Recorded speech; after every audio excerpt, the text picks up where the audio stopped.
Hey, thanks for checking out the channel, everybody. Tobin here with you. Thanks for checking us on out. Much appreciated. Hope everybody's doing fantastic out there. And, man, Jovic, dude.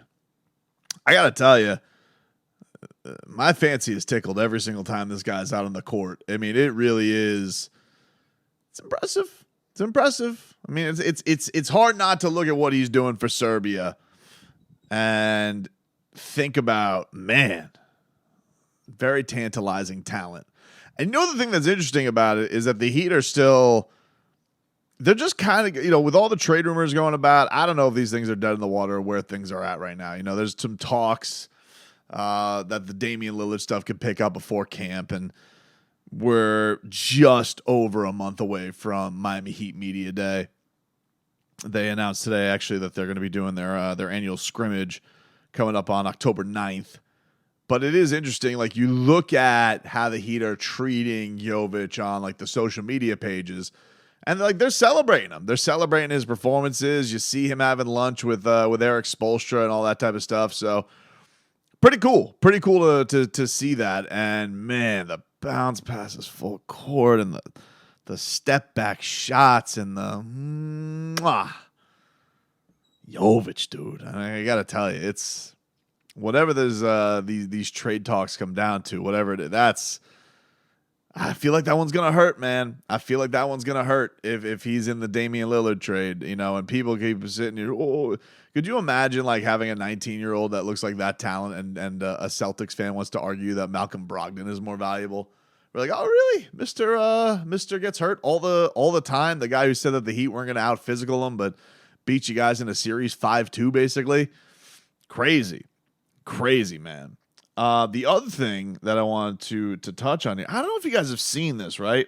Fascinated by Tyler Herro's Instagram. He's young, he's cool, he's good at social media. And Tyler Herro is training with Drew Hanlon, who's like one of these very popular trainers, and he trains a lot of the top guys. He trains Joel Embiid, Jason Tatum. And you'll see these guys are very popular, these skills guys. I don't know what distinguishes whom from who. Jimmy Butler trains with Chris Brickley, who goes with Donovan Mitchell and all that type of stuff. And these guys will travel and come in for games, and people swear by him. I've talked to like former Heat players, they swear by this guy. Like he's, one of the dudes when it comes to training, right? So I guess they've come up with some kind of this cool method to motivate Tyler in a way, I guess, is the way you could say it. And they're notes from like his daughter on a dry erase board or an Etch-a-Sketch. And it's hilarious because, Tyler's daughter, his young daughter, I don't know what she is, 1-2 years old, baby, so clearly not a message from her unless she is a savant with handwriting. Maybe she is. I don't know. But this the first one was yesterday, and it was a board. I'm guessing maybe like when they go training, maybe like she's there watching, and they give her a cool board that she could draw on. So anyway, I guess the note on it says, "I love mommy the most until daddy averages 26." Which I was like, that's cool. Tyler Herro bumping his average from last year, where Tyler, who went into last season and he averaged 20.1 points per game last year, could he bump that up all the way to 6, which would, by far be the leading scorer on the Miami Heat. Last year, Jimmy Butler averaged just under 23 points. Bam and Tyler both about the same at a little over 20 points per game, right? But Tyler did take the most shots out of him, and at nearly 17 a game. And so, could he up that average and really put him in, like, I think the stratosphere of guys that he considers himself with, like last year averaging 20 points per game. Let me get this up here. That would put you in the realm of Trae Young, Ja Morant, Anthony Davis, Lauri Markkanen, about that grouping there. And it's a big goal for sure. But, Tyler Herro is, God, was he said to Jeremy Taché years back, he thinks he's, in the class of a Ja or a Trey or a Luka. And, averaging 20 points a game is nice. It's solid. And honestly, I think it was scoffed at almost like the Heat. Oh, you guys lost your third leading scorer last year. That's tough. And nobody acknowledged that it was a thing. In fact, people were out here saying, oh, Tyler Herro, team is better without Tyler Herro anyway, because of what you gained defensively. Better without Tyler Herro. So just pick up those 20 points. You guys do what you got to do, So that was cute. And then today there was another one on the message. And this one I actually think is more important than even the 26, even though they kind of relate with one another. But the note said, Daddy shoots 93.4 from the line, but shoots less than 3 per game. That needs to change. And I got to tell you, dude, 100%. Tyler Herro's huge key to things going up is attacking that basket and getting to the free throw line. Because, look, we know the dude is a sniper. Has been a sniper, has been an elite shooter. I think even Eric Spoelstra would probably be like, hey, light it up even more, dude. Throw up even more shots. I think that Spo would be comfortable. But for Tyler Herro to be under 3 attempts a game, it's kind of crazy, And you look at his career high, did it once, was a 16 free throw game back when he was a rookie. He's got 3 other games that he's crossed the double-digit mark in his career. And then he's had a couple 9s in there, handful of 8s. But, it's not been a skill set that he flourishes in. He doesn't get to the line nearly enough for his scoring prowess. And for the guy who works on all those shots around the basket and has just such beautiful touch all over the place, that does need to be. And I think that part of the thing that everybody was looking at with the muscle gain is, can he get to a level where he does get those things? Because that is stuff that really does translate in the playoffs. And I think one of the things that makes Jimmy such a phenomenal playoff player and a guy that people have to fear is his ability to get to the line. It just translates. It doesn't go anywhere. You can dictate the pace of the game. And I also just think that you just get the game officiated in a different type of way when you have that ferocity. So I love the fact that that is something that Tyler Herro and his training staff and his coaches and everybody around him is trying to hone in on.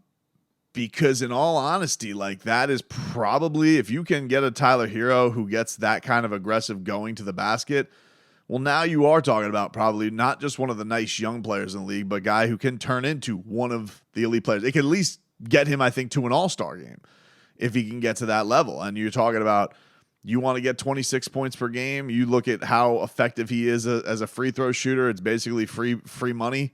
If he's able to do that, hell, man, I'm all for it. If that's something that Tyler Herro thinks and feels like he can add to the dynamic of his scoring game and bring it to the table.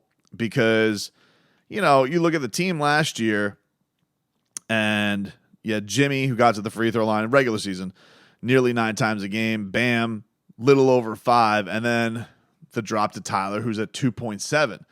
Whereas Tyler's also, he's taken, in Jimmy's case, he's taken nearly 3 more shots than him, and Bam's he's taken about 2 more shots. So it's not like he's not got the ball in his hands. It's not like he doesn't have the ability to go out there and create and make things happen. Now I get it. Tyler Herro is obviously going to live in the perimeter a little bit more naturally because he's, the best 3-point shooter out of those guys. But should it be that much of a gap for a guy who shoots that much? Can he dictate it and get himself in a spot where he is getting more of those calls and he is dictating the game and he isn't letting teams try and trap him and take him out and not allow him to dictate those things when it comes from a scoring standpoint. So that's a phenomenal thing. I'm loving that is a big thing that they're going for, that a guy of his age, just 23 years old, is looking to get that stuff a little bit better. So that was a pretty cool thing and a really cool thing of nice motivation from whoever's idea that was. I'm going to give it to baby goat for giving the motivation. She has good notes for now Papa Goat Herro. But on the other side of things, you also have Jimmy Butler out here. He was doing his thing. He had his camp this week. I love seeing him dunk on the kids. That was hilarious. Also threw up the Dame time, of course. Had to troll if you're going to be out there and you know cameras are around. You did it in China. Of course, you're going to bring that stateside and see where things are at with that. But, you know, there's not really much else to get to. I feel like we've kind of touched all the bases on that stuff. It's honestly become, you know, when it happens, it happens. I don't really feel like anything of interest or movement or anything. Like I saw, you know, some optimism that when Cam comes by, you know, the Dame, the little thing. Right. Well, what are we on? What are we on, Clutch? What are we on? Like Dame 50, who gives a bleep? You know what I'm talking about? Like it's just it's gone on. It's gone on and on. So now you're almost at this point where, yeah, you do pivot and you start thinking about the guys that could be coming back and what they could be. And yeah, what Tyler Herro could be in this year, this season. That would be his fifth season already in the NBA for Tyler Herro. What that could turn into could be something. If he hits those marks, hell, man. I mean, if you hit those marks, you're not even you're not thinking, you're not getting crazy over it. Now listen, Damian Lillard averaged 32 last year. Guy was an absolute monster. He's been a monster. He's been a monster his whole career too. But you know, he's also 32. Tyler Herro's 23. And if that was a feasible goal for Tyler and he could bring that element to the game, then yeah, you're what everybody's been hoping for in this whole thing. What makes it fascinating with Tyler, it's not that Tyler Herro is a bad player, and it's not that Tyler Herro isn't even good enough to be part of a championship team. It's just a matter of you're dealing with development on top of how many years left, you know, Jimmy Butler has at the peak, how much more he has at the summit of being an elite player. And will those two meet fast enough for the Heat to compete for a championship? And that's why it's like you're looking for that cheat code to kind of speed along the process and get him there. But if Tyler can hit those benchmarks, if Tyler really can put an emphasis on that, I do think you're adding a whole new dynamic, dangerous element to this Heat team.